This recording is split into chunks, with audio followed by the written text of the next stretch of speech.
Hello, this is Randy, your sewing machine man, and what we have today is a Singer Merritt 4022 from back in the good old days when Singer put steel gears and alloy frames on some old machines when they first started going to the 4-digit numbers, that is. Prior to that was 3 digits, 401, 503. They went to the 4 digits, and this was the one that hung on to the steel. What was this thing made here? Some of these were made in all sorts of different places. Taiwan. I've seen these made in Brazil, Poland. They were all over the world trying to find inexpensive manufacturing facilities, but some of them turned out to be some real good machines. This one here is kind of okey doke. It's not high end. It wasn't a very expensive machine, although it has a lot of nice features and probably sold for a pretty good lick back in the 70s. This one came in missing a whole bunch of parts, screws, needle clamp, clutch assembly, the bottom cover, the flap. And I don't know where the customer got it. I don't get involved in too much of that. A lot of times they volunteer. They got it at a garage sale. They got it at the flea market. Sometimes they say, I got $5 in it and want to get it going. They know what it costs to get it going when they pay me, and I try to keep the price down because I was that guy one time myself. When my daughters were in college, I did some flea markets, buying and selling some machines so I could buy them for 15 and sell them for 50. Not a big margin, but if you sell 10 of them, it helps. But sometimes if you don't have a machine, you need a machine, you get a machine, and that's what you end up with.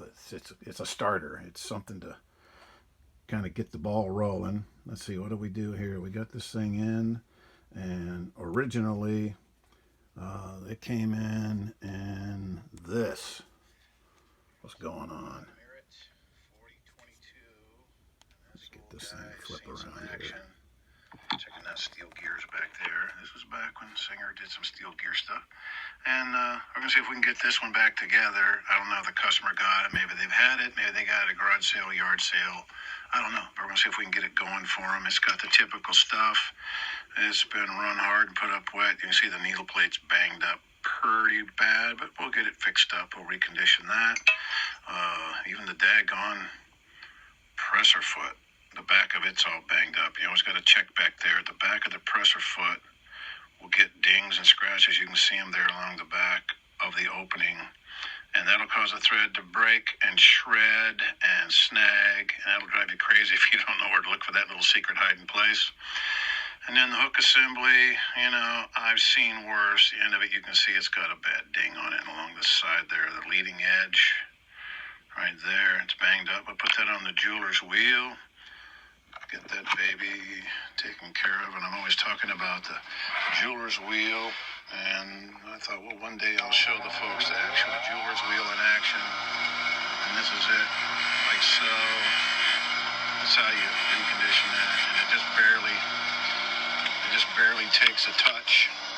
The jeweler's wheel, polish that up. I'll go all the way around it. I'll do the top where it's banged up there. I'll do the side, do the front, clean it up, and then on the inside edge there, make sure there's nothing. We'll get this guy probably straightened out. And a lot of folks say, those parts are not expensive. Why do you go to that trouble to recondition them? Well, the hook, $19, the needle plate's $17.50, and then the presser foot's $9.95, and you put all that together, and then you start running up a bill on somebody, and they're like, well, that's not going to work. Or in the worst case scenario, which is what's going on right now with the supply line and parts availability, sometimes it's an odd part that you can't get. And if you can't get it, well, then you can't replace it. So you recondition the old one. Quite often, it's just a matter of taking your diamond file, which you can go to the National Tool, get you a diamond file. Man, you can take this thing and recondition a lot of parts and get your emery cloth and your crocus cloth, polish them up, get them smooth. And next thing you know, you have a little machine that's, it's not